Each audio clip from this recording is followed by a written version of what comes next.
దీన్ని అసలు ఏమంటారంటే షిర్హా షిరిం అంటారు హిబ్రూలో.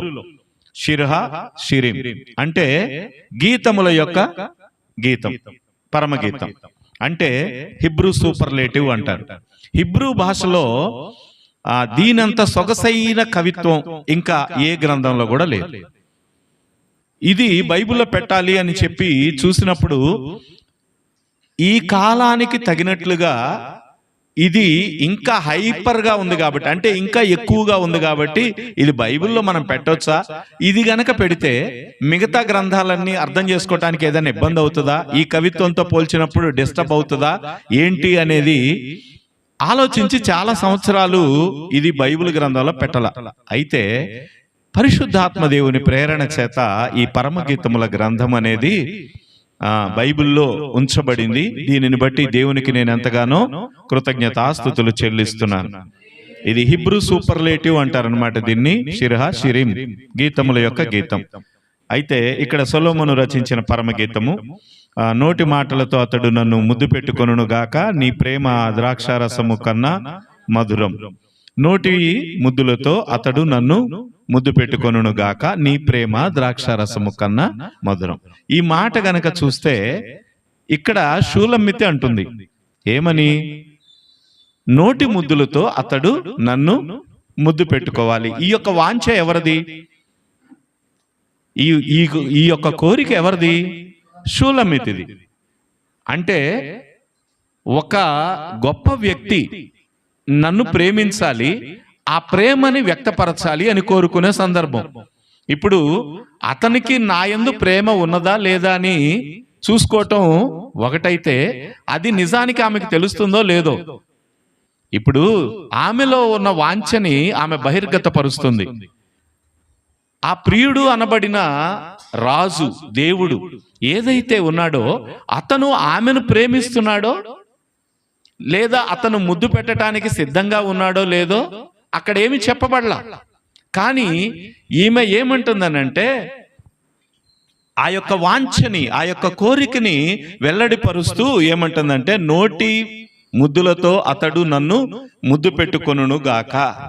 అంటే నేను ఎంతగా అయితే ఆయన్ని ప్రేమిస్తున్నాను అనే విషయాన్ని బహిర్గత పరుస్తుంది. ఈ యొక్క కవితా విధానం ఎలా ఉంటుంది అని అంటే, నేను ఏదైతే కావాలని కోరుకుంటున్నానో అది నాకు దొరకాలి, అక్కడ ఉద్దేశం అది. అంటే దేవుణ్ణి నేను ఎక్కువగా ప్రేమిస్తున్నాను కాబట్టి అతడు కూడా నన్ను ప్రేమించాలి, అతడు ప్రేమని ఎక్స్ప్రెస్ చేయాలి అందరిలో. ఈమె అంతరంగంగా కోరుకుంటుంది. నోటి మాటతో నోటి ముద్దులతో అతడు నన్ను ముద్దు పెట్టుకోవాలి, ఈ మాట తన అంతరంగంలో నుంచి పలుకుతుంది. అక్కడ ఎవరూ లేరు వినటానికి. అయితే ఆమె ఏం వాంఛిస్తుందనంటే, నేను అంతరంగములో ఏదైతే కోరుకున్నానో అది నీవు బహిరంగంగా నాకు ఇవ్వాలి. Praise the lord. నేను ఏదైతే, చాలాసార్లు మనం అదే అడుగుతాం దేవుణ్ణి బహిరంగంగా అడగటానికి చాలా సంగతులు మనం ఇష్టపడం. ఎందుకనంటే మనం చాలా రహస్యమైన కోరికలు మనం కలిగి ఉంటాం. ఆ కోరికలు 10 మందిలో ఎక్స్ప్రెస్ చేయం. ఇప్పుడు మన జీవితంలో మనం ముందుకు వెళ్ళటానికి ఒక ఇల్లు కావాలి, ఒక కారు కావాలి, లేదా ఒక బైక్ కావాలి, లేదా ఒక ఉద్యోగం కావాలి. ఇవన్నీ ఇప్పుడు ప్రార్థన చేయమంటే మీరు సంఘంలో నిలబడి ప్రార్థన చేయగలరా? సంఘంలో నిలబడినప్పుడు ఏం ప్రార్థన చేస్తారు?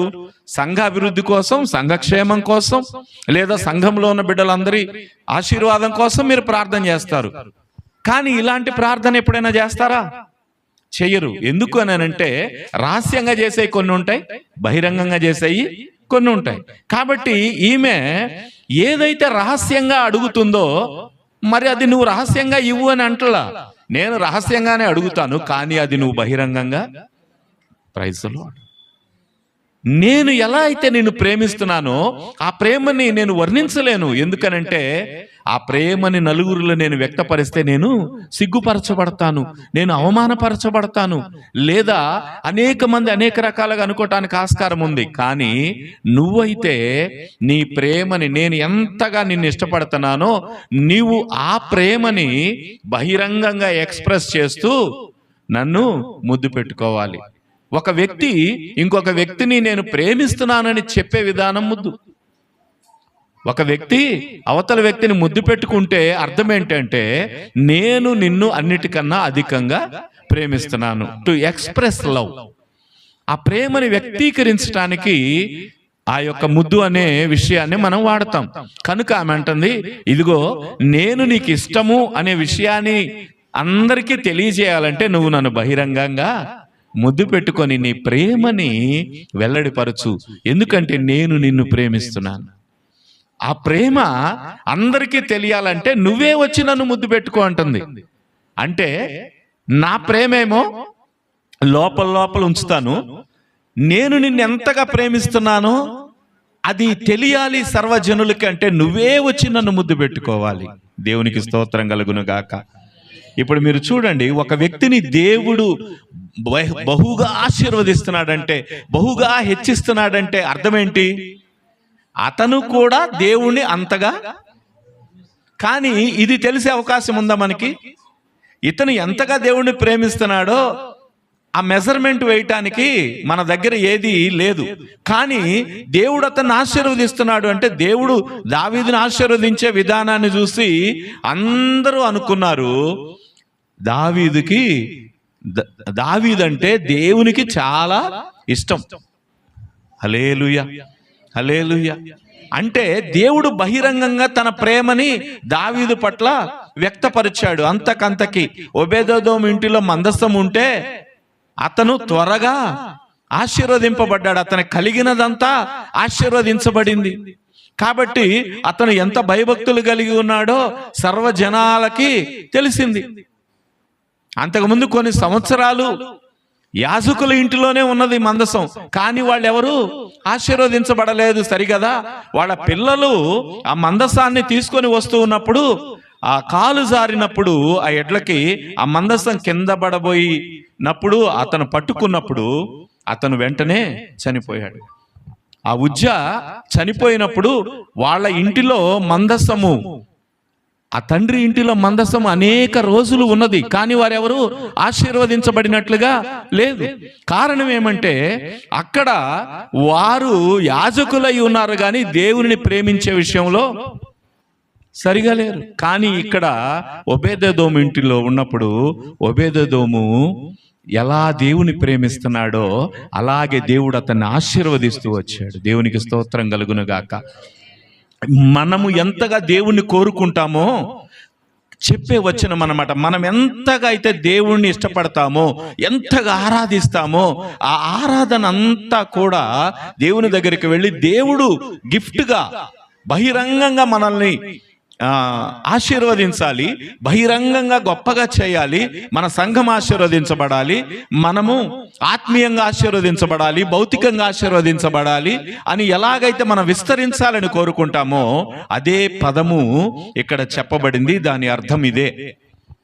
నోటి మాటతో అతడు నన్ను ముద్దు పెట్టుకొనును గాక అంటే, నేను ఏదైతే నిన్ను కోరుకుంటానో అది నువ్వు బహిరంగంగా నాకు చెయ్యాలి. నేను రహస్యంగా ప్రార్థన చేస్తాను, నువ్వు నాకు బహిరంగంగా ఉత్తరం ఇవ్వాలి, ఆశీర్వాదాలతో అందరికీ తెలిసేలాగా చెయ్యాలి. ఆమేన్. అంటది అక్కడ, నీ ప్రేమ ద్రాక్షారసము కన్నా మధురం. ఇజ్రాయెల్ దేశంలో గనక చూస్తే మన దేశంలో ఉండే నల్లటి ద్రాక్ష కానీ లేకపోతే మన దేశంలో ఉండే తెల్లటి ద్రాక్ష లాగా కానీ ఇజ్రాయెల్ దేశంలో ఉండదు. ఇజ్రాయెల్ దేశంలో పెద్ద పెద్ద ద్రాక్ష గెలలు ఉంటాయి. కాబట్టి ఇశ్రాయేలు వారు ద్రాక్ష రసాన్ని అసలు ఎందుకు తీసుకుంటారు, అక్కడ శ్రేష్టమైన ద్రాక్ష రసం ఎందుకు దొరుకుతుంది అని అంటే, అక్కడ శ్రేష్టమైన భూమిని ఇశ్రాయేలు వారికి దేవుడు సిద్ధపరిచాడు ముందుగానే. ఇది నా ప్రజలు ఉండదగ్గ ప్రదేశం అని చెప్పి దేవుడు అక్కడ ఏర్పాటు చేశాడు గనుక అక్కడ వాళ్ళని పెట్టాడు కనానులో.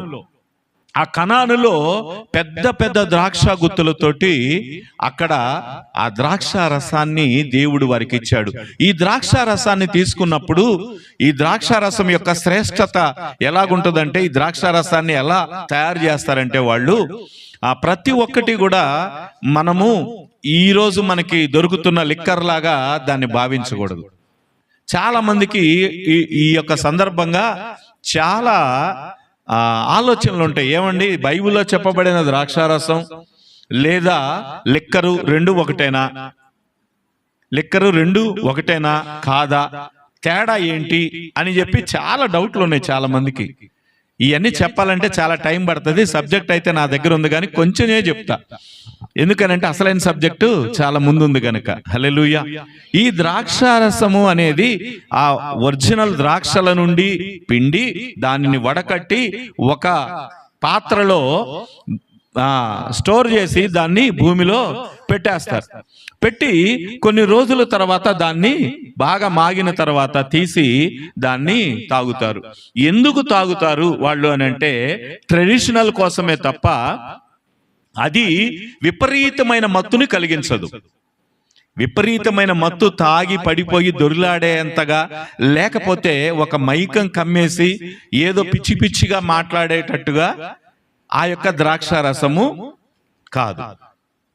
ద్రాక్షారసం ఇంకొకటి ఉంది, రెండవ జాతి ద్రాక్షారసం. కారు ద్రాక్షల నుంచి, అంటే పక్వానికి రాకముందే లేదా కాపు ఉడిగిన తర్వాత వస్తాయి చూసారా, అంటే లాస్ట్ క్రాప్ లో కొద్దిగా పిందెలు, కొన్ని పండి కొన్ని పండక, అటువంటి అపరిపక్వమైన ద్రాక్ష పండ్ల నుంచి, లేదా మొట్టమొదట సగం పండి సగం పండకుండా ఉండే ద్రాక్షల నుంచి, ఇటువంటి వాటి నుంచి కూడా ద్రాక్ష రసం తీస్తారు. ఈ ద్రాక్ష రసములో ఎటువంటి లక్షణాలు ఉంటాయంటే మత్తెక్కించి కిక్కెక్కించే లక్షణాలు ఉంటాయి. ఇవి తాగే వాళ్ళు కూడా కొంతమంది ఉంటారు. అయితే ఇది ఎప్పుడు కూడా నా ప్రభు తాగలేదు. ఎందుకనంటే యేసు ప్రభు వారు ద్రాక్షారసాన్ని తాగారు. ఇది సుస్పష్టం, దీంట్లో డౌట్ ఏం లేదు. చాలా మంది అంటారు యేసు ప్రభు లిక్కర్ తాగారు, ఎందుకు ఏంటి అని చెప్పి చాలా మంది క్వశ్చన్ వేస్తారు. కాబట్టి తాగొచ్చా తాగకూడదా అనేది చాలా ప్రశ్నలు వేస్తారు. ఇక్కడ మనం చూడాల్సింది ఏంటంటే మంచి ద్రాక్షల నుంచి తీయబడిన ద్రాక్ష రసము ఎటువంటిది అని అంటే అదే ట్రెడిషన్ లో వాడతారు. ఇశ్రాయేలు వారు దాన్నే ట్రెడిషన్ లో వాడతారు. అది ఎలా ఉంటుంది అని అంటే మధురమైన వాసన కలిగి ఉంటుంది. రెండు, అది తీసుకున్నప్పుడు మీరు థమ్సప్ తాగారా? థమ్సప్ ఎంతమంది తాగారు? దేవునికి స్తోత్రం. మీరు బాగా కూలింగ్ లో పెట్టుకొని థమ్సప్ తాగండి, లైట్ గా ఒక రకమైన మత్తు ఉంటుంది, దాంట్లో ఒక రకమైన మత్తు ఉంటుంది. ఆ మత్తు మనకి హాయినిస్తుంది అన్నమాట. అది ఒక హాయినిస్తుంది, మనకి తెలియదు. చాలా మందికి తాగే వాళ్ళకి దానిలో ఒక రకమైన మత్తు పానీయం, ఒక ఉత్ప్రేరకం అనేది దానిలో ఉంది అని.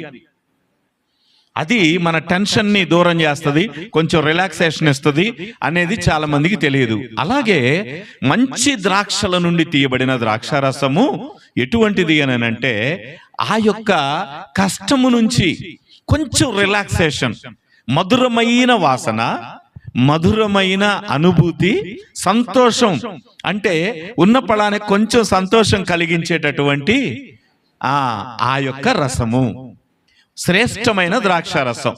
అందుకనే యూదులు ఏం చేస్తారనంటే వాళ్ళు ఎక్కడైనా వివాహాల్లో కావచ్చు, ఏదైనా ఫంక్షన్లో కావచ్చు, వాళ్ళు ద్రాక్షారసాన్ని తీసుకుంటారు. ఇప్పుడు కూడా ఎందుకు తీసుకుంటారు అని అంటే ద్రాక్షారసము తీసుకోవటం ద్వారా మనమందరము ఒకే పాత్రలోనిది తీసుకుంటున్నాం కనుక మనమందరము ఒకటే.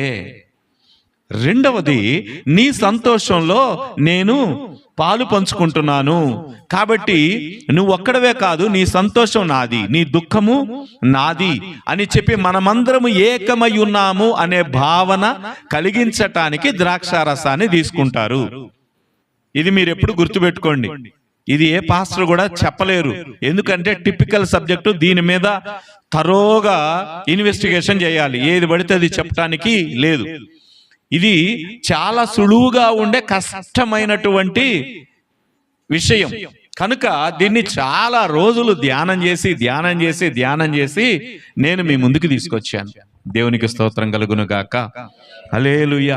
ఇది తప్పు అని చెప్పి ఏ ఒక్కరు కూడా చెప్పలేరు. ఎందుకనంటే నేను చాలా రీసెర్చ్ పూర్వకంగా నెలలు కూర్చొని అది కరెక్టా కాదా అని చెప్పి 100 రకాలుగా క్రాస్ చెక్ చేసి మీ ముందుకు తీసుకొస్తున్నా. హల్లెలూయా. ఈరోజు బైబిల్లో ఉన్న ఒక విషయం చెప్పాలంటే చాలా మంది ఇలా చదివేసి అలా చెప్తున్నారు. నో, అలా చెప్పకూడదు. ఎందుకంటే అది మనం క్రాస్ చెక్ చేసుకోవాలి. బైబిల్లో నుంచి ఇది నిజమేనా కాదా, కరెక్టా ఏంటి అనేది చెక్ చేసుకోవాలి. బోధకులు చాలా మంది అలా చెక్ చేసుకోకుండానే చెప్తున్నారు. కాబట్టి వాళ్ళ అభిప్రాయాలు తప్పుగా ఉంటున్నాయి. ఇది నేను రీసెర్చ్లో నుంచి తీసి హిబ్రూ గ్రంథాల్లో నుంచి హిబ్రూ బోధకులు ఏం చెప్పారు దీని గురించి అనే విషయాలన్నీ క్రోడీకరించుకున్న తర్వాత నేను మీ ముందుకు తీసుకొని వస్తున్నాను. దేవునికి స్తోత్రం కలుగును గాక. ఈ ద్రాక్ష రసాన్ని మనమందరం ఒకటే, మీ సంతోషంలో మేము పాలు పంపులు పొందుకుంటున్నాం అని చెప్తారు. కనుక యూదులకి ద్రాక్ష రసం కన్నా సంతోషం కలిగించేది, అది మధురమైన అనుభూతిని కలిగించేది ఇంకా ఏదీ లేదు. అందుకనే వాళ్ళు హైలైట్ గా పెడతారు. అందుకనే కానా విందులో మొట్టమొదట హైలైట్ గా నిలిచింది ఇదే. కానా విందులో ద్రాక్షారసం అయిపోతే యేసు ప్రభు నీటిని ద్రాక్షారసంగా మార్చారు. ఇది మొట్టమొదటి సూచక క్రియ.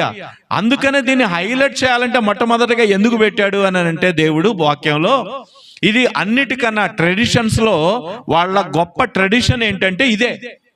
అందుకనే ఈ యొక్క ద్రాక్షారసం అనేది వాళ్ళు వాడతారు. ఇక్కడ ఈ షులమ్మిత అంటుంది నీ ప్రేమ ద్రాక్షారసము కన్నా మధురం. అంటే ద్రాక్షారసమే అన్నిటినీ మరిపిస్తుంది అని అంటే, ద్రాక్షారసమే ఇవ్వబడిన వాటిలన్నిటిలో గొప్పది అని అనుకుంటే నీ ప్రేమ దానికన్నా, హల్లెలూయా, నువ్వు ప్రేమించే విధానం అంత గొప్పది. నేను నిన్ను రహస్యంగా ప్రేమిస్తానేమో గాని నువ్వైతే నన్ను బహిరంగంగా ప్రేమిస్తావు. దేవునికి స్తోత్రం కలుగును గాక. హల్లెలూయా. నువ్వు రహస్యంగా ఆయన ఒప్పుకుంటావేమో, ఆయన నిన్ను బహిరంగంగా ఒప్పుకుంటాడు. నిన్ను హెచ్చించిన సందర్భంలో ఆయన గురించిన సాక్ష్యం బయటకు వస్తుంది. ఆ కుటుంబాన్ని దేవుడు ప్రేమిస్తున్నాడు, ఆ బిడ్డల్ని దేవుడు ప్రేమిస్తున్నాడు, వారిని హెచ్చిస్తున్నాడు అని అర్థమైనప్పుడు కూడా దేవుని కృప వారి మీద నిలిచి ఉంది అని మనం అర్థం చేసుకోగలం. దేవునికి స్తోత్రం కలుగును గాక. తర్వాత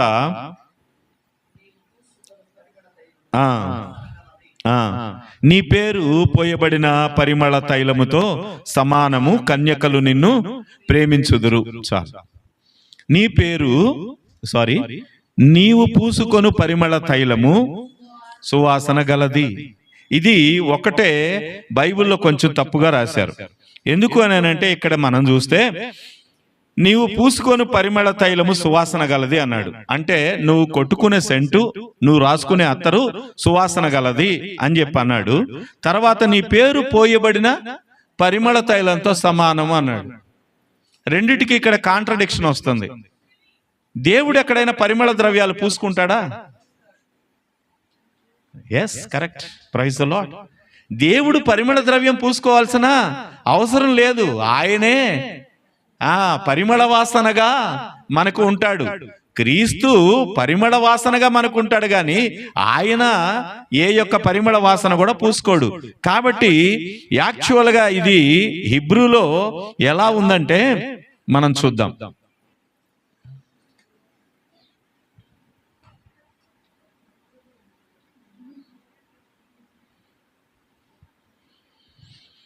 ఇది హిబ్రూ వచనాన్ని నేను చదువుతాను, మీరు వినండి. లెరేయాక్ షెమెనెకియా తోవిమ్ షెమెన్ తురాక్ షెమెకా అల్కేన్ అలామోత్ అహెవుకా. ఇది హిబ్రూ వచనం. అంటే దీనికి అర్థం ఏంటి అనేది తెలుగులో గనక మనం చూస్తే, నీ నూనెలకు సుగంధము అధికము, నీ నామము పోయబడిన పరిమళ తైలము వలె ఉన్నది. అంటే ట్రాన్స్లేషన్ లో ఏం చేశారనంటే కొంచెం తప్పుగా ఇక్కడ అన్వయించటం అనేది జరిగింది. కాబట్టి మనం ఎలా చదువుకోవాలంటే, నీవు కలిగి ఉన్న సుగంధ ద్రవ్యముల యొక్క సువాసన అధికముగా ఉన్నది. అదే ఇంగ్లీష్లో గనక మనం చూస్తే కరెక్ట్గా అర్థం ఏమని వస్తుంది అని అంటే, ఇదైతే మీకు బాగా సులువుగా అర్థమైపోతుంది.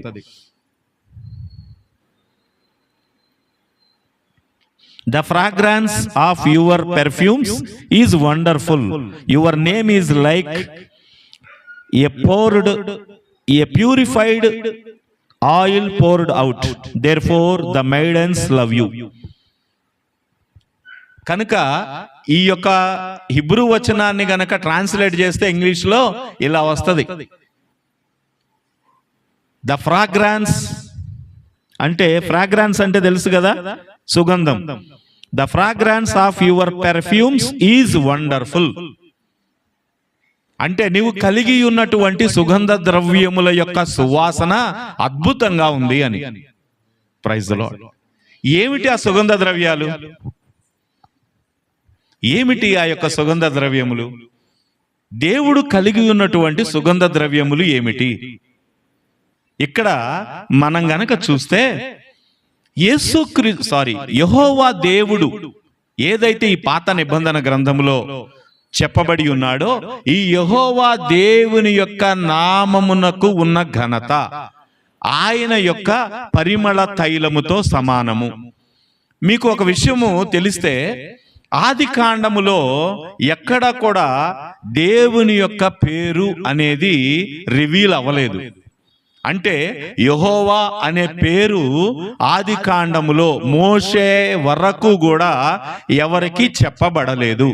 అయితే మీరు నన్ను అడగొచ్చు, ఏంటండి పాస్టర్ గారు ఆది కాండంలో ఎన్ని చోట్ల లేదు యెహోవా అని మీరు నన్ను అడగొచ్చు. అందుకనే నేను మీతో స్పష్టంగా చెప్తున్నాను. నిర్గమకాండము 3వ అధ్యాయము 15వ వచనానికి రండి, అప్పుడు మీకు అర్థమవుతుంది. నిర్గమకాండము 3వ అధ్యాయము 15వ వచనం.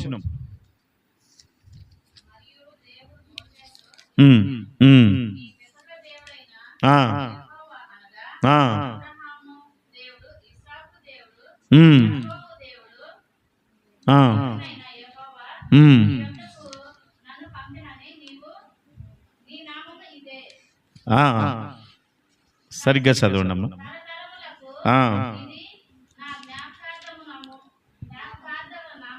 హల్లెలూయా. ఇక్కడ తన పేరుని మోషేకి రివీల్ చేస్తున్నాడు. హల్లెలూయా. ఇక్కడ 6వ అధ్యాయం గనక చూస్తే, 6వ అధ్యాయము, ఒక్క నిమిషం అమ్మా, నేను వచనం చెప్తాను. 2వ వచనం, మరియు 2వ వచనం, నేనే యెహోవాను, నేను సర్వశక్తి గల దేవుడను.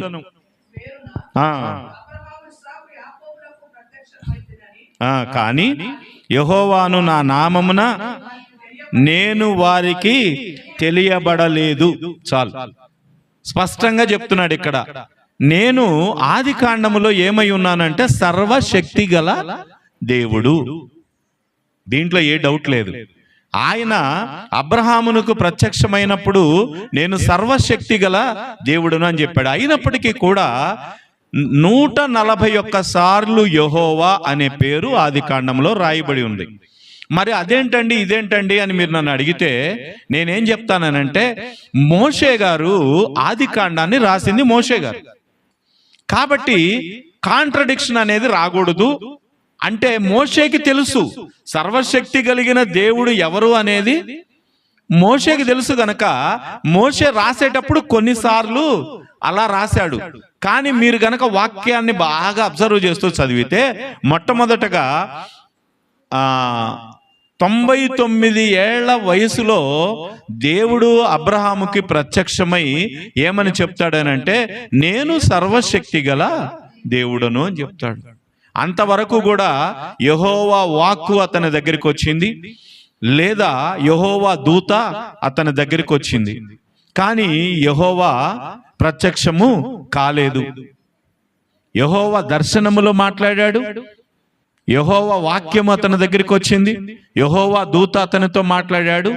99 సంవత్సరముల వయసులో యెహోవా దేవుడు అతనితో మాట్లాడాడు. కానీ ఆయన పేరు రివీల్ చేయలా. నా పేరు యెహోవా అని చెప్పలా. ఎందుకు ఆయన చెప్పలేదు అని అంటే, తన నామము అనేది ఎంత గొప్పదో తెలియబడని ప్రజల మధ్య ఉంచటం ఆయనకి ఇష్టం లేదు. కనుక ఆయన చెప్పల, చాలా రోజులు అక్కడ దాచాడు. అందుకనే అబ్రహాము తర్వాత ఇస్సాకుకు ప్రత్యక్షమైనప్పుడు నేను నీ తండ్రి దేవుడను అబ్రహాము దేవుడను అన్నాడు. అక్కడ అంతటితో కట్. మరలా ఇస్సాకు తర్వాత యాకోబు దగ్గరికి వచ్చాడు, నేను అబ్రహాము ఇస్సాకుల దేవుడిని అని చెప్పాడు. కానీ తన పేరు రివీల్ చేయలే. దాని తర్వాత మళ్ళా యేసేపు దగ్గరికి వచ్చాడు, నేను అబ్రహాము ఇస్సాకు యాకోబుల దేవుడిని అని చెప్పాడు. మీరు బైబిల్లో చెక్ చేసుకోండి. మీరు నేను చెప్పిన ఈ వాక్యాలు విన్న తర్వాత మీరు ఇంటికి వెళ్ళి బాగా చదువుకోండి. ఆదికాండం అంతా మీకు అర్థమవుతుంది. యెహోవా అనే పేరు ఉంది. ఎనోషు కాలంలో యెహోవా నామమున ప్రార్థన చేయుట ఆరంభమైంది అని కూడా ఉంది. కానీ అక్కడ నిజానికి యెహోవా అనేది కాదు, సర్వశక్తి గల దేవుడు, లేదా ఏదైతే ఉన్నవాడు, ఏదైతే అనువాడు. 4వ అధ్యాయం 1వ వచనములోనే అంటది, నేను యెహోవా దయ వలన ఒక మనుషుని సంపాదించుకున్నాను.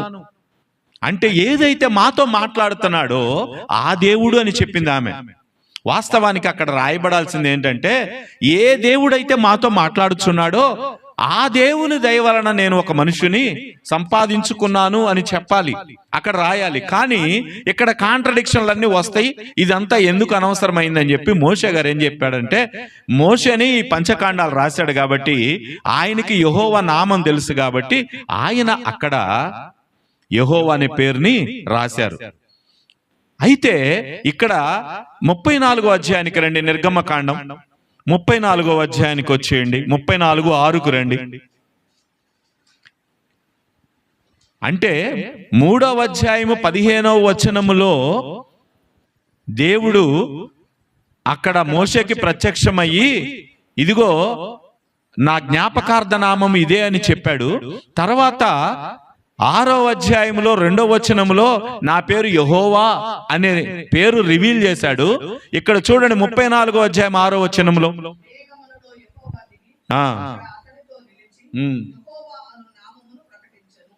అది అప్పుడు ప్రకటించాడు. అప్పటి వరకు రివీల్ చేయలా. చదవండి. అక్కడ యెహోవా నామ మహిమ ఏంటో చెప్పాడు.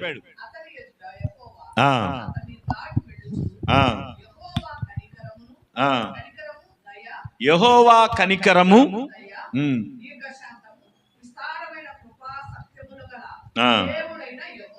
Praise the lord. ఏమేమి రాస్తున్నాయి? దయ, కనికరము, దయ, దీర్ఘశాంతము, విస్తారమైన కృప, సత్యం. చాలు. ఈ 5 విషయాలు, 5 విషయాలలో ఆయన మహిమంతా ఉంది. చెప్పండి హల్లెలూయా. ఈ 5 విషయాలలో ఎక్కడి నుంచి ఎక్కడికి లింక్ పెట్టాడో తెలుసా? పరమగీతముల గ్రంథములో ఈ యొక్క వచనాన్ని ఆయన నామము యొక్క సుగంధముతో ముడిపెట్టాడు. ఆయన నామము ఎటువంటిది అని అంటే, అది బహు గొప్ప నామము, బహు సుగంధమైన నామము, బహు మహిమకరమైన నామం. ఎందుకు అని అంటే ఆ నామం అంత ఘనతగా కలది కాబట్టే ఎవరికి కూడా అంతకు ముందు దేవుడు రివీల్ చేయలా. అబ్రహాము దేవుని చిత్తానుసారంగా నడిచిన దేవుడు అబ్రహాముకి రివీల్ చేయలా. ఇస్సాకు భయభక్తులు గలవాడైనప్పటికీ ఆయనకి చెప్పలా. యాకోబు దేవునితో పెనుగులాడినప్పటికి కూడా చెప్పలా, నేను బేతేలు దేవుణ్ణి అన్నాడు. నీ తండ్రి అయినా అబ్రహాం ఇస్సాకు దేవుణ్ణి అన్నాడు. అంతేగాని నా పేరు యెహోవా అని చెప్పలా. యెహోవా అనే మాటకి అర్థం ఏమిటి అని అంటే, కనికరము, దయ, దీర్ఘశాంతము, విస్తారమైన కృప, సత్యములు. ఇప్పుడు మీరు ఈ 5 సుగంధ ద్రవ్యముల చేత యెహోవా మహిమపరచబడుతూ ఉన్నాడు. ఆయన నామముకున్న సుగంధ ద్రవ్యములు ఇవి. మీరెప్పుడు గుర్తుపెట్టుకోండి, ఆయన నామముకున్న సుగంధ ద్రవ్యాలు ఏమిటి అని అంటే, ఆయన గొప్పతనం ఏమిటి? ఆ సువాసన వెదజల్లుతూ ఉన్నాయి. కనికరము, లవ్, ప్రేమ. దేవుడు ఇక్కడ మనం కొంచెం దీన్ని గనక ధ్యానిస్తే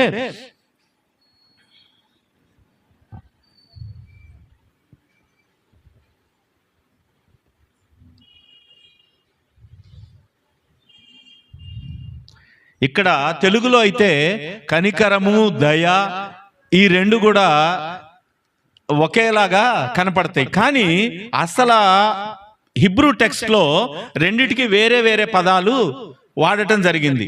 అందువల్లనే మనకి కొంత అర్థమవుతుంది. యాక్చువల్గా ఇంగ్లీష్లో కానీ తెలుగులో కానీ మనకి రెండు కూడా కనికరము, దయ, జాలి ఇటువంటివన్నీ కూడా ఇంచుమించుగా ఒకే అర్థాన్ని ఇస్తూ ఉంటాయి. అయితే హిబ్రూలో మాత్రము వేరే వేరే అర్థాలు వీటికి ఉంటాయి. అందుకనే ఈ వచనము కూడా ఏమని రాయబడింది అనేది నేను హిబ్రూలో చెప్పిన తర్వాత మీకు రివీల్ చేస్తా. ఎల్ రఖూమ్ వఖన్నూన్ ఎరెక్ అప్పయిం వరావ్ ఖెసెద్ వెమేయెత్. ఇది హిబ్రూ టెక్స్ట్. ఈ హిబ్రూ టెక్స్ట్ లో నుంచి మనం తీసుకుంటే మొట్టమొదటి నుంచి గనక మనం చూస్తే రకుం అనేది కనికరము అనే విషయాన్ని సూచిస్తుంది. రకుం, ఈ రకుం అనేది ఇది జాలి అనే పదాన్ని ఇండికేట్ చేస్తుంది. అంటే ఒక తల్లి తన పిల్లల మీద ఎటువంటి జాలి కలిగి ఉంటుందో, అంటే తల్లి బిడ్డకి ఉన్న సంబంధము ఎలా ఉంటుందో ఈ యొక్క వచనం అనేది మనకి సూచిస్తుంది. రకుం అంటే తల్లి బిడ్డల యొక్క సంబంధం ఎలా ఉంటుందో దేవునికి మనకి మధ్య సంబంధము అలా ఉంటుంది. ఒక మానవుని సృష్టించినప్పుడు తల్లి బిడ్డల యొక్క సంబంధం ఎలా ఉంటుందో, ఎందుకు అని అంటే చాలాసార్లు తండ్రి కన్నా కూడా తల్లి ప్రేమ అనే దాన్ని ఎక్కువగా మనం జ్ఞాపకం చేసుకుంటాం. ఎందుకు అని అంటే తల్లికి బాధ్యత, ఎందుకంటే తన పేగులో నుంచి బిడ్డ వస్తుంది కాబట్టి, తన కడుపులో నుంచి బిడ్డ వస్తుంది కాబట్టి దాన్ని ఎక్కువ ప్రేమని మనము చూస్తాం. ఒక్క నిమిషం చెప్తున్నాను. జగద్గిరి గుట్ట పోలీస్ స్టేషన్ అని పెట్టమన్నానుగా. సరే సరే పెడతాను. ఒక్క నిమిషం.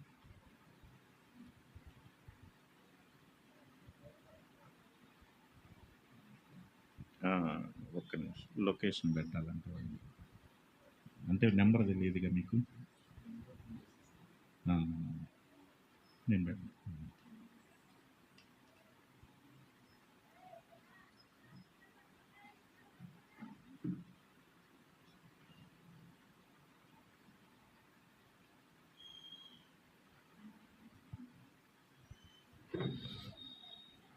Praise the lord. దేవునికి స్తోత్రం కలుగును గాక. హల్లెలూయా. కాబట్టి రకుం అనే విషయాన్ని గనక మనం చూస్తే తల్లి బిడ్డల యొక్క సంబంధము ఏదైతే ఉన్నదో ఆ సంబంధాన్ని ఈ రకుం అనే పదము ఇండికేట్ చేస్తుంది. కాబట్టి దేవుడు ఆ రకుం అనే పదము, ఆ కనికరము అనే పదము, ఆయన పేరులోనే కనికరం ఉంది. ఈ కనికరం అనే పదము తల్లి బిడ్డల యొక్క సంబంధం ఏదైతే ఉందో దానిని ఇండికేట్ చేస్తుంది. కాబట్టి ఆయన మనకు తల్లిగా ఉన్నాడు. అది ఆ కనికరం అనే పదములో అర్థం. దేవునికి స్తోత్రం కలుగును గాక. కాబట్టి ఆయన మనల్ని కన్నాడు, మనము ఆయనకి కుమారులం, ఆయనే మనకు తల్లి. కాబట్టి అందుకని అంటాడు, మీ యొక్క భౌతిక సంబంధమైన తల్లి మిమ్మల్ని మరిచినా నేను నిన్ను మరువను. ఇది ఆ పదానికి అర్థం. చెప్పండి హల్లెలూయా. ఎంత గొప్ప మాట. నిన్ను కన్న తల్లి నిన్ను మరుస్తుందేమో, కానీ నేను నిన్ను సృష్టించాను, నీ తల్లి గర్భములో పిండముగా రూపింపబడక మునిపే నేను నిన్ను ఎరిగి తిని అన్నాడు. అంటే సంకల్పం ఎవరిది? దేవునిది. కనుక మనం పుట్టడానికి సంకల్పం దేవుంది. కాబట్టి ఆయన మనకు తల్లిగా ఉన్నాడు. ఈ తల్లి బిడ్డల సంబంధం ఇక్కడ మనకి రివీల్ అవుతుంది అన్నమాట. దేవునికి స్తోత్రం కలుగును గాక. తర్వాత చూస్తే దయ. ఈ దయ అనే పదాన్ని గనక మనం చూస్తే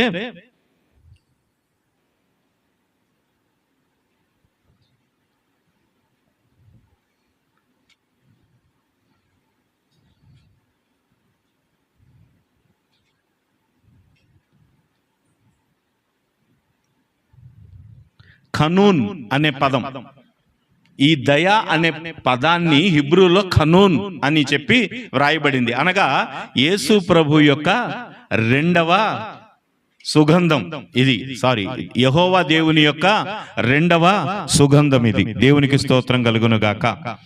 కనుక ఈ ఖనూన్ అనే దాన్ని గనక చూస్తే ఇది దేన్ని సూచిస్తుందంటే, అర్హత ఏ యొక్క యోగ్యత లేని వారికి దేవుడు చూపించే ప్రేమని ఇది ఇండికేట్ చేస్తుంది. అంటే దిక్కులేని వాళ్ళు, ఏదైతే ఏ యోగ్యత లేని వాళ్ళు, ఏ అర్హత లేని వాళ్ళని ప్రేమించే విధానము దయ అనే పదం, ఖనూన్ అనే పదం, హిబ్రూ పదం సూచిస్తుంది. అంటే అర్హత లేనివాడు.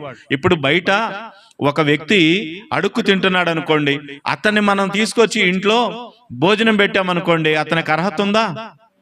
లేదు.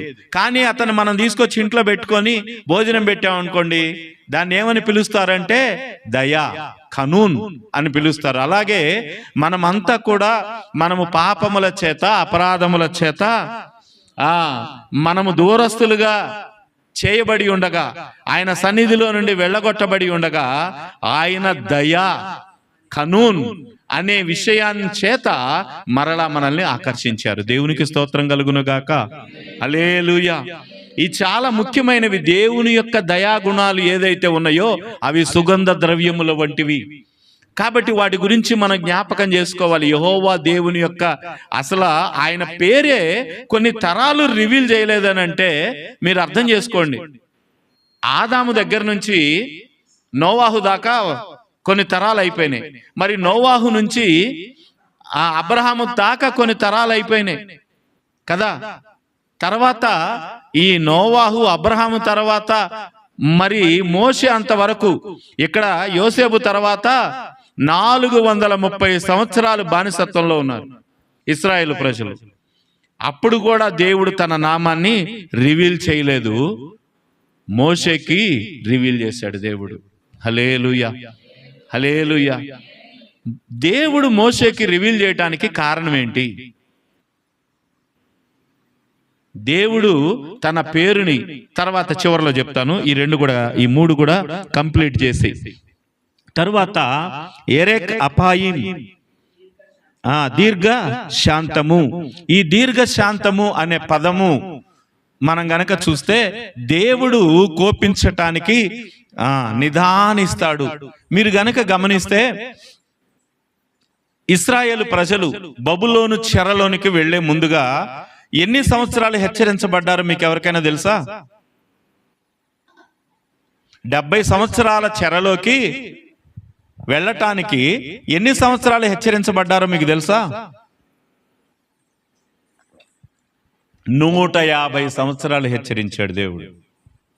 దేవుని యొక్క దీర్ఘ శాంతానికి ఇది గుర్తు. అరే నాయనా, మీరు చెరలోకి వెళ్ళిపోతారా అని చెప్పి 23 సంవత్సరాలు ఇర్మియా ప్రవక్త చెప్తూనే ఉన్నాడు. దానికన్నా ముందు యెషయా, దానికన్నా యెహెజ్కేలు, దానియేలు, మీకా, నహూము, ఇటువంటి ప్రవక్తలందరూ, యోనా, ఇటువంటి ప్రవక్తలందరూ కూడా ప్రవచిస్తూ వచ్చారు. హోషేయ 150 సంవత్సరాలు ప్రవచనాలు నడిచినాయి. 150 సంవత్సరాలు దేవుడు వారిని హెచ్చరించాడు. అంటే కారణం ఏంటి? దేవుని యొక్క దీర్ఘశాంతానికి ఇది గుర్తు. దేవుడు కొట్టాలి అని అనుకుంటున్నాడు, వాళ్ళ యొక్క అతిక్రమముల నిమిత్తం కొట్టాలి, శిక్షించాలి అని అనుకున్నాడు. కానీ దీర్ఘశాంతము అనేది ఇంకా చూద్దామని 150 సంవత్సరాలు ఓపిక పట్టిన తర్వాత వాళ్ళు మారకపోవటానికి దేవుడు వాళ్ళు మారకపోవటాన్ని బట్టి వాళ్ళకి బబులోను చెరిచ్చాడు. కానీ ఈ 70 సంవత్సరాలు 150 సంవత్సరాలు చేశాడా? అంటే ఇప్పుడు ఈ 70 సంవత్సరాల శిక్ష వచ్చింది, నేను 150 సంవత్సరాలు నేను మిమ్మల్ని హెచ్చరిస్తూ వచ్చాను కాబట్టి ఇప్పుడు 70 సంవత్సరాలు కాదు, దీన్ని 150 చేస్తున్నాను లేదా 140 చేస్తున్నాను అని చెప్పాడా? చెప్పలా. 70 సంవత్సరాల వరకే చెర అన్నాడు, మళ్ళా వెంటనే వాళ్ళకి విడుదల ఇచ్చాడు. దేవునికి స్తోత్రం కలుగును గాక. దేవుని యొక్క దీర్ఘశాంతము, నిజానికి దేవుడు దీర్ఘశాంతము కలిగిన వాడు గనుకే మన ఆటలు ఇలా కొనసాగుతున్నాయి. దేవుడికి గనక దీర్ఘశాంతం లేకపోతే, ఆయన గనక మనల్ని కొట్టేవాడైతే, మనం చేసే అతిక్రమాలు, మనం చేసే రహస్యమైన పాపాలు, మనం చేసే తప్పుల నిమిత్తము ఆయన గనక కోపం చేస్తే ఆయన ఎదుట ఎవడు, ప్రభువా నీవు కోపపడిన ఎడల నీ ఎదుట ఎవడు నిలువగలడు? ఎవడు నిలుస్తాడు? ఎవడు నిలవలేడు. కనుక దేవుడు దీర్ఘశాంతము కలిగిన వాడు. ఆ దీర్ఘశాంతము అనేది ఆయన యొక్క సుగంధ ద్రవ్యములలో ఒకటి. దేవునికి స్తోత్రం కలుగును గాక. హల్లెలూయా. అలాగే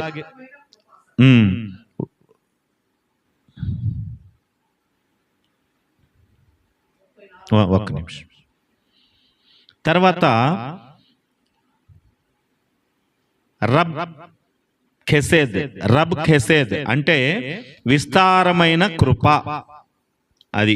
ఇది దేన్ని ఇండికేట్ చేస్తుందంటే దేవుని యొక్క నిబంధన మనతో ఉన్నది అని. హల్లెలూయా. దేవుడు మనతో నిబంధన చేశాడు. మీరు నా ప్రజలు, నేను వెల ఇచ్చి కొనబడిన వారు. ఇది ఒక నిబంధన. దేవునికి మనకి మధ్య ఒక నిబంధన ఉన్నది. ఈ నిబంధనను బట్టి ఆయన ఎల్లప్పుడూ మనల్ని జ్ఞాపకం చేసుకుంటూ ఉంటాడనేది ఒక సత్యం. మీరు దీన్ని గుర్తుపెట్టుకోండి బాగా. దేవుడు మనల్ని కాపాడటానికి కారణం ఏంటంటే, ఇప్పుడు భార్య భర్త ఉన్నారండి. భర్త కష్టపడి తను తిన్నా తినకపోయినా భార్యకైతే తీసుకొచ్చి భోజనం పెట్టాలి. ఇది ఏమిటి? పెళ్లి అనేది నిబంధనతో కూడింది.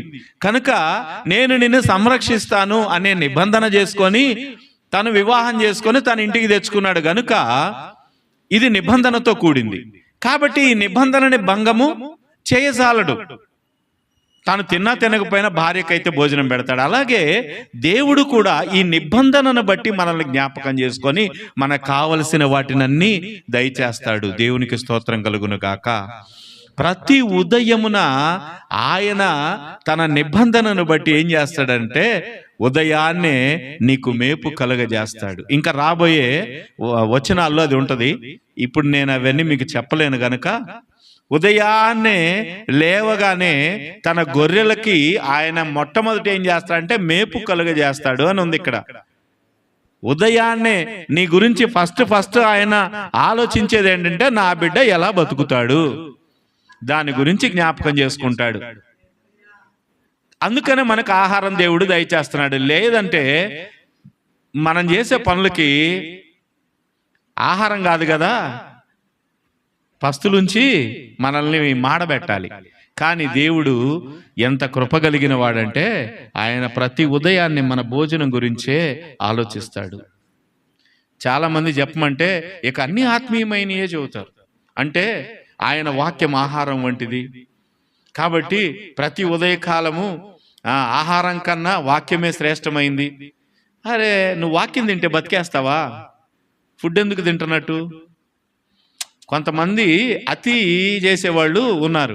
ఇక్కడ వాక్యములో ఏది భౌతికానికి తీసుకోవాలి అది భౌతికానికే తీసుకోవాలి, ఎలా ఆత్మీయానికి తీసుకోవాలో అది ఆత్మీయానికే తీసుకోవాలి. ఇక్కడ అందుకని అంటాడు పౌలు గారు, మేము వాక్యమును కలిపి చెరిపెడి అనేకుల వలె ఉండక నిష్కాపట్యము కలిగిన వారి వలె దేవుని యొక్క వాక్యమును ఉన్నది ఉన్నట్టుగానే ఏ యొక్క అతిశయాలు కలపకుండా లేదా ఎటువంటి వాక్చాతుర్యం కూడా లేకుండా ఉన్నది ఉన్నట్టుగానే ప్రకటిస్తున్నామంటాడు. వాక్యం ఉన్నది ఉన్నట్టు ప్రకటించండి, మీరేం అతిశయోక్తులు కలపొద్దు. దేవునికి స్తోత్రం కలుగును గాక. భౌతికమైనదేదో ఆత్మీయమైనదేదో ఒక పాస్టర్కి అర్థం కానప్పుడు ఇక వాడు పాస్టరే కాదు, వాడికి ఆ పదవికి అనర్హుడు. ఇంకా కాబట్టి చెప్పేటప్పుడు చాలా జాగ్రత్త వహించాలి. దేవుడు మేపు కలుగజేస్తాడు ప్రతి ఉదయ కాలమున. ఆయన తన గొర్రెల గురించి ఆసక్తి కలిగి ఉంటాడు. అందుకనే ఇక్కడ నిబంధన అనే దాన్ని జ్ఞాపకం చేసుకుంటాడు. ఎందుకంటే నేను వారికి తల్లిని కదా. తల్లి ఉదయాన్నే బిడ్డకి ఏమి ఆహారం పెట్టాలని చూస్తుందా లేదా? పాలు ఇవ్వాలి అని చెప్పి చూస్తుందా లేదా? భర్త కన్నా కూడా ముందు పిల్లలనైతే సంరక్షిస్తుంది. అలాగే దేవుడు కూడా తన నిబంధనను బట్టి, ఆ నిబంధన ప్రేమ ఇది. హల్లెలూయా. నిబంధన ప్రేమ. ఈ నిబంధన ప్రేమ అనేది ఆయన కలిగి ఉన్నాడు గనుక ఈ పదము ఇండికేట్ చేస్తుంది. కనుక ఇది ఒక సుగంధ ద్రవ్యం వంటిది. చివరిగా ఒక్క నిమిషం.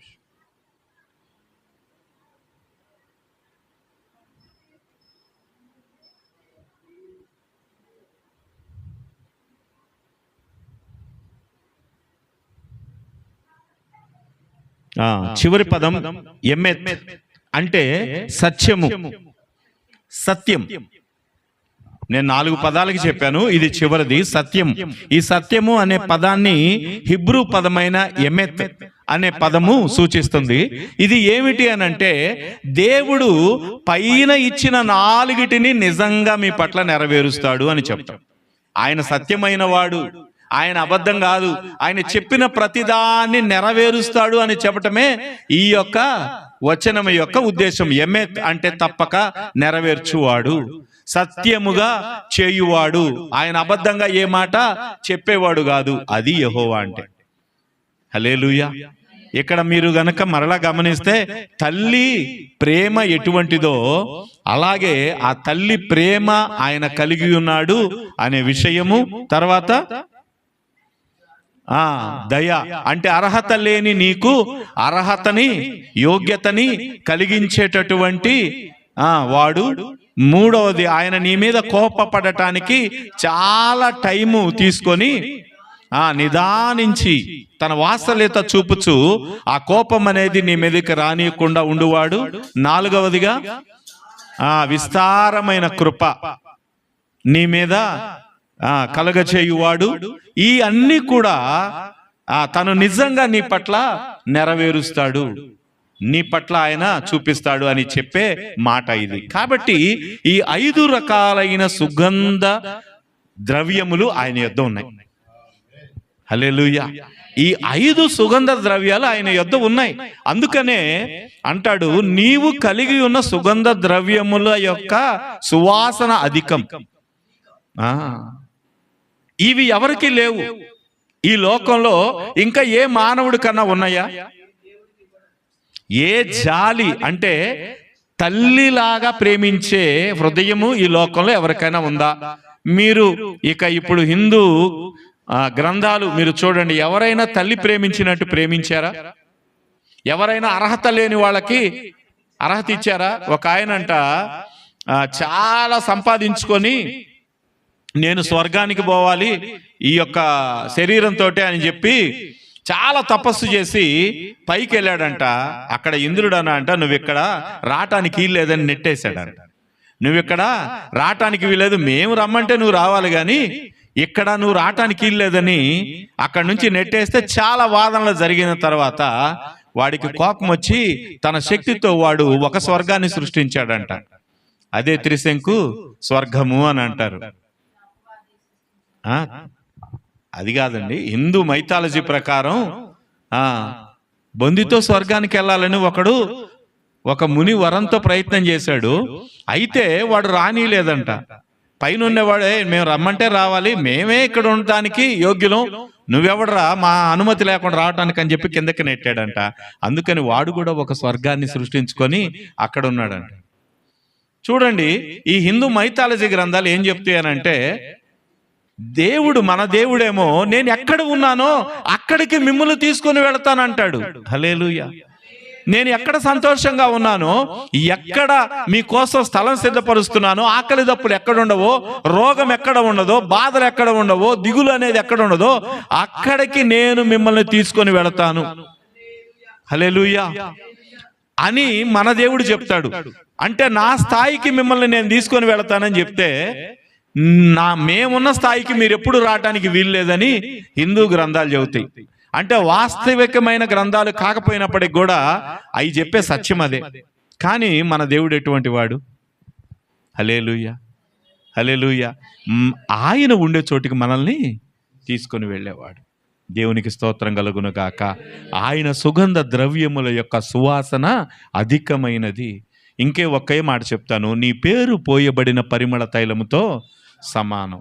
ఆయన పేరు ఎటువంటిది అని అంటే, పోయబడిన అంటే పోయబడిన అనే దానికన్నా పగలగొట్టబడిన, ఒకేసారి ఏదైతే ఇప్పుడు ఒక సెంటు బాటిల్ ఉందనుకోండి, ఆ సెంటు బాటిల్లో కొద్దిగా కొట్టుకొని వస్తే చిన్నగా వస్తుంది smell.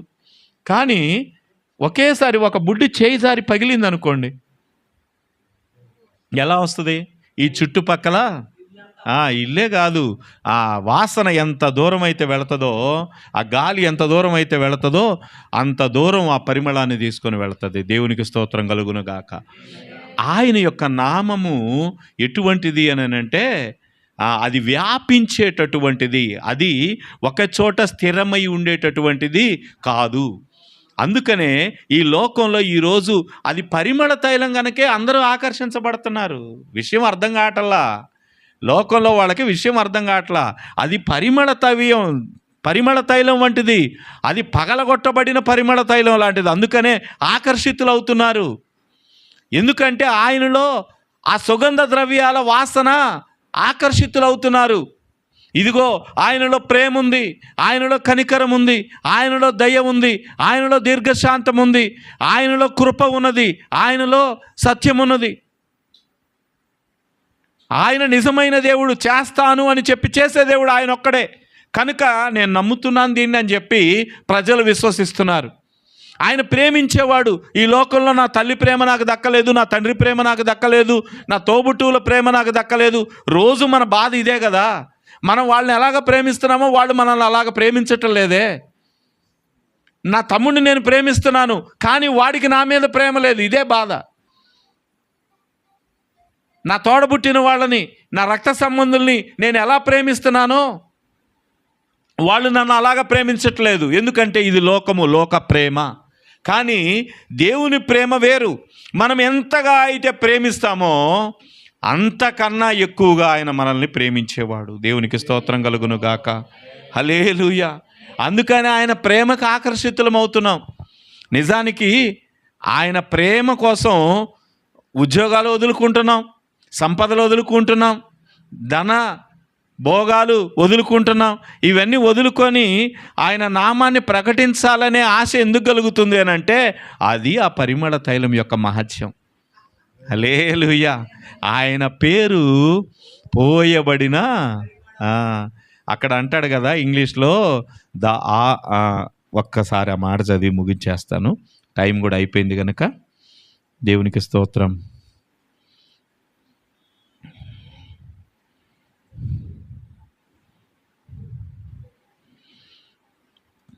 Your name is like a purified oil poured out.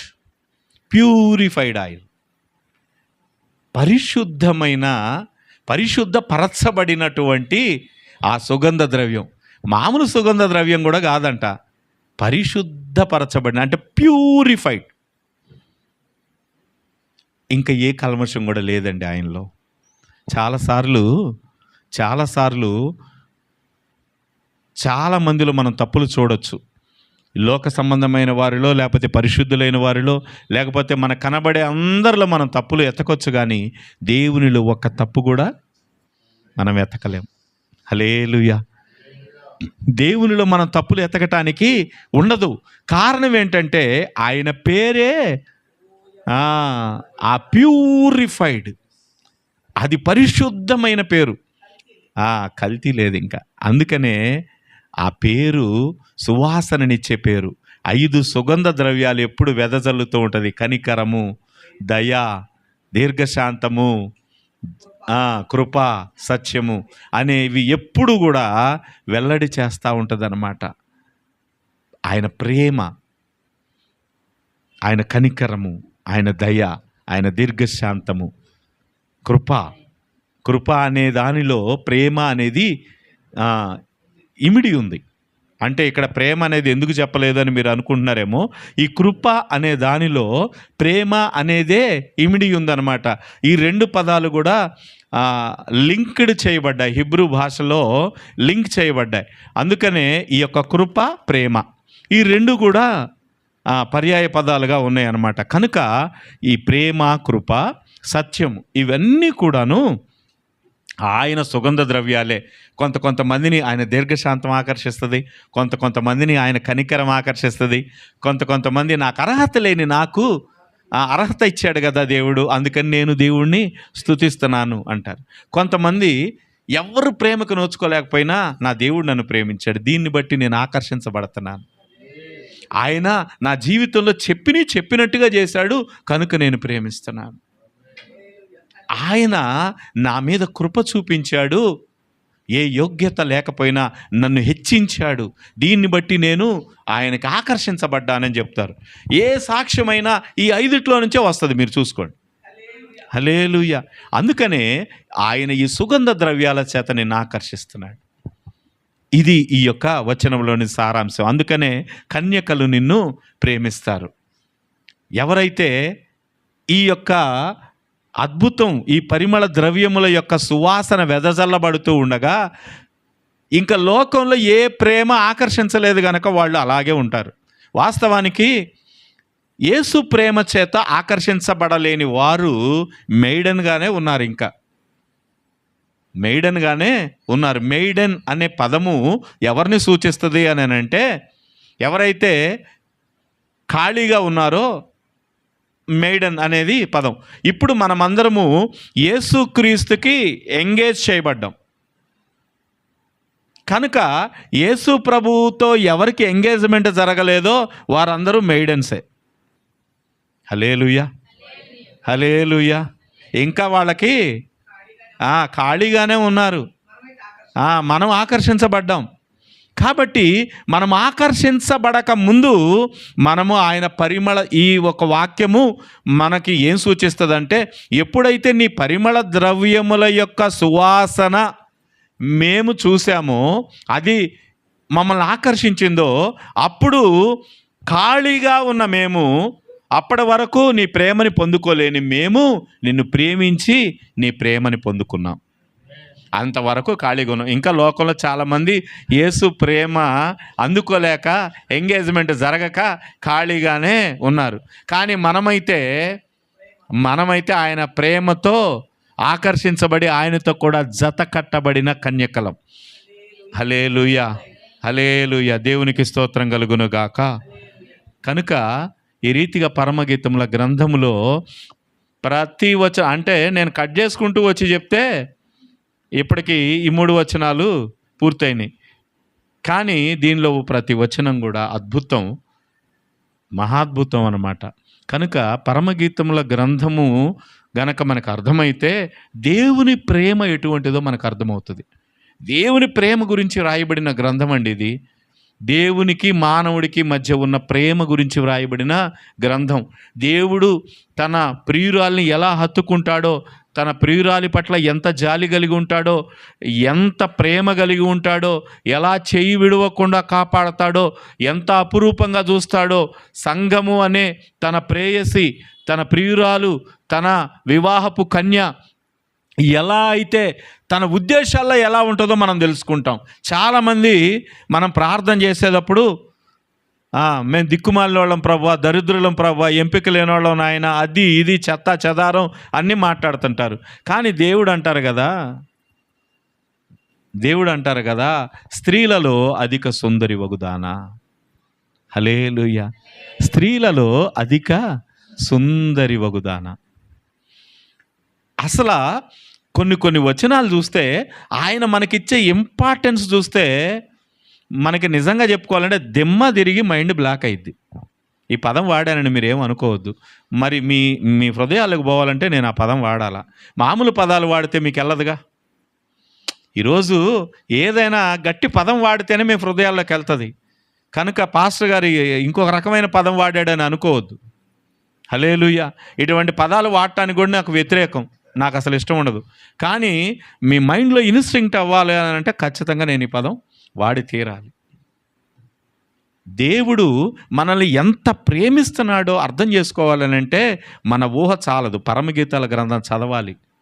పరమగీతాల గ్రంథం చదవటం, అర్థం చేసుకోవటం, దాని ప్రకారం అది గనక అసలు నిజానికి మనం అర్థమైతే ఆయన పాదాల దగ్గర పడిపోయి ఏడుస్తూనే ఉంటాం. ప్రభు, నీ ప్రేమని నేను ఎందుకు అర్థం చేసుకోలేకపోయాను?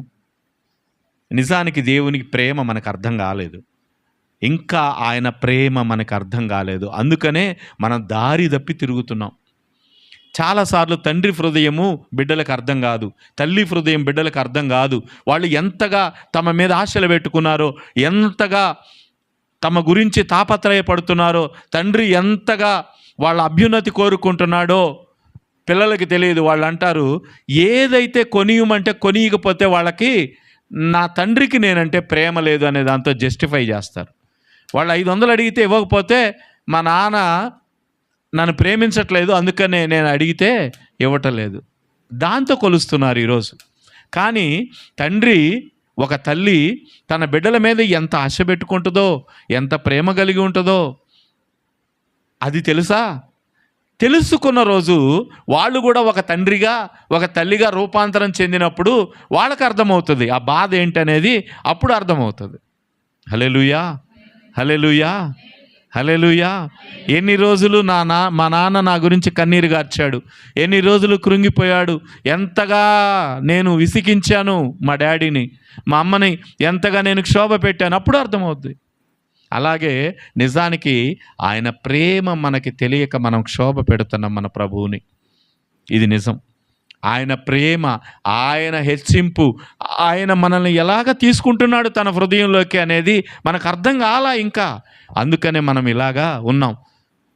అందుకనే మనం ఆయనకి సంపూర్ణమైన మన ప్రేమని ఇవ్వలేకపోతున్నాం. ఈ రాత్రికాలం మీరు ఈ యొక్క వచనాలను మీరు ధ్యానించండి. ఆయన కొన్ని తరాలకి ఆయన పేరుని రివీల్ చేయలా. ఈరోజు గొప్ప ఆధిక్యత ఏంటో చెప్పనా? యేసు అనే పేరుని ఆయన రావటానికన్నా ముందుగానే రివీల్ చేశాడు. దేవునికి మహిమ కలుగునుగాక. యెహోవా అనే పేరు ఆయన కొన్ని తరాలకి రివీల్ చేయలా, కానీ యేసు అనే పేరు ఆయన రావటానికన్నా ముందుగానే రివీల్ చేశాడు. ఇది కాదా ధన్యత మనకి? హల్లెలూయా, గట్టిగా చెప్పండి హల్లెలూయా. ఎంత గొప్ప ధన్యులం అంటే, యేసు అనగా రక్షకుడు, క్రీస్తు అనగా అభిషిక్తుడు. ఇదిగో నేను రక్షకుడుగా వస్తున్నాను రివీల్ చేసి ఆయన వచ్చాడు. కొన్ని తరాలకే తెలియదండి యెహోవా దేవుని పేరు. ఎంత నీతిగా నడిచాడు అబ్రహాం, ఎంత విశ్వాసంతో నడిచాడు. ఇస్సాకు ఎంత నీతిగా నడిచాడు. యాకోబు ఎంతగా భక్తి జీవితం కలిగి ఉన్నాడు. యేసేపు ఏది కావాలంటే అది జరిగింది. కానీ వారికి ఆ నామమే తెలియబడలేదు. వాళ్ళకన్నా మన నీతిమంతులమా? కానీ నా దేవుడు యేసు అనే పేరుని వచ్చే ముందుగానే రివీల్ చేశాడు. దేవునికి స్తోత్రం కలుగునుగాక. ఇది అసలు మనకి అన్నిటికన్నా పెద్ద అడ్వాంటేజ్. రక్షణ యేసులో నుంచే వస్తుంది. కాబట్టి మనము ఆ రక్షణని పొందాం. ఆ రక్షణని మనం నిర్లక్ష్యం చేయొద్దు, ఆయన ప్రేమని నిర్లక్ష్యం చేయొద్దు. అసలు ఆ పేరు మనకు వచ్చిందంటేనే, ఆయన నామం అర్థమైందంటేనే ఎంత గొప్ప ధన్యత. ఎందుకు అనంటే, పౌలు గారు కొరింథీ పట్టణంలోకి ప్రవేశించినప్పుడు, ఏథెన్స్లోకి వెళ్ళినప్పుడు అక్కడ తెలియబడని దేవునికి అని రాశారంట. ఆ తెలియబడని దేవుడు ఎవరో నేను చెప్తాను వినండి అన్నాడు. అక్కడ యెహోవా దేవుని పేరు, యేసు అనే దేవుని పేరు వాళ్ళు ఏం రాసుకున్నారంటే అక్కడ తెలియబడని దేవుడికి అని చెప్పారు. అక్కడ దేవతా విగ్రహాలు పెట్టి ఒక పేరు రాసి ఒక విగ్రహం పెట్టి ఇది తెలియబడని దేవునికి అన్నారు. కానీ మన దేవుడు ఇప్పుడు ఆయన పేరు మనకి రివీల్ చేయకపోతే మనం కూడా అలాగే చదువుదామా? అప్పుడు మనం ఎవరికి ప్రార్థన చేస్తున్నామో తెలుస్తుందా? రోజు నేను అయ్యా నువ్వు దేవుడివి కానీ నీ పేరు నాకు తెలియదు అని చెప్పి ప్రార్థన చేస్తానా? అది ప్రార్థన అవుతుందా? అది ఎవరి దగ్గరికి వెళ్తుంది? సర్వశక్తి కలిగిన దేవునికి, సర్వశక్తి కలిగిన దేవునికి అని ప్రార్థన చేశారు వాళ్ళు. హల్లెలూయా. కానీ మనం ఎరిగిన యేసు నామములో ప్రార్థన చేస్తున్నాం. హల్లెలూయా. ఇది ఎంత ధన్యత! ఇది మీరు కలిగి ఉన్నటువంటి ధన్యత, మనమందరము కలిగి ఉన్నటువంటి ధన్యత. యేసు నామము మనకివ్వబడిందంటే అది ఎటువంటిదో తెలుసా? అన్ని నామముల కన్న పైనామము యేసుని నామము. ఈయన యేసుని నామము, యేసునామము జయం జయము, సాతాను శక్తులయం లయము. యేసునామము జయం జయము, సాతాను శక్తులయం లయము. హల్లెలూయా ఆమేన్, హల్లెలూయా, హల్లెలూయా ఆమేన్, హల్లెలూయా ఆమేన్, హల్లెలూయా, హల్లెలూయా ఆమేన్. త్వరగా ఎవరైనా ఇస్తారా ఆ పాట? నేను ఇక్కడ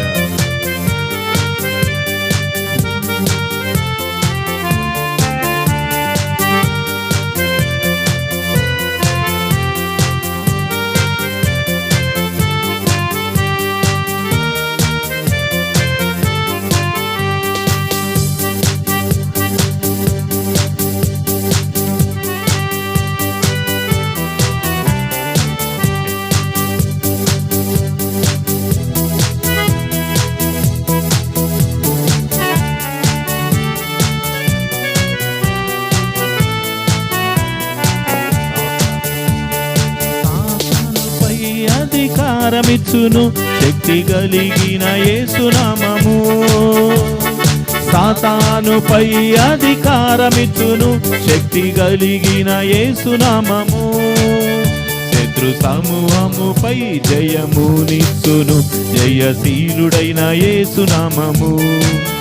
శత్రు సమూహముపై జయముందును జయశీలుడైన యేసునామము. యేసునామము జయం జయము, సాతాను శక్తులయం లయము. యేసునామము జయం జయము, సాతాను శక్తులయం లయము. హల్లెలూయా హోసన్నా, హల్లెలూయా, హల్లెలూయా ఆమేన్, హల్లెలూయా ఆమేన్, హల్లెలూయా, హల్లెలూయా ఆమేన్. పాపముల నుండి విడిపించును యేసుని నామము. పాపముల నుండి విడిపించును యేసుని నామము. నిత్య నరకాగ్నిలో నుండి రక్షించును క్రీస్తు నామము. నిత్య నరకాగ్నిలో నుండి రక్షించును క్రీస్తు నామము. యేసునామము జయం జయము, సాతాను శక్తులయం లయము. యేసునామము జయం జయము, సాతాను శక్తులయం లయము. హల్లెలూయా హోసన్నా, హల్లెలూయా, హల్లెలూయా ఆమేన్, హల్లెలూయా హోసన్నా, హల్లెలూయా, హల్లెలూయా ఆమేన్. హల్లెలూయా. దేవునికి స్తోత్రం కలుగును గాక. యేసు నామం అనేది మనకి ఇవ్వబడిన ఘనత కలిగినటువంటి అన్ని నామముల కన్నా పైనామం. అది మనకి ఇవ్వబడింది, రివీల్ చేయబడింది. దీన్ని బట్టి నేనైతే గట్టిగా అరిచి దేవా నీకు స్తోత్రం అని చెప్పాలని ఉంది. హల్లెలూయా. ఎందుకనంటే మనకి అల్పులమైన మనకి తెలియజేయబడిందండి. తెలియజేయబడకపోతే ఏమవుతుంది? యేసు నామం అనేది మరుగు చేయబడితే ఏమవుతుంది? రక్షణ ఉందా?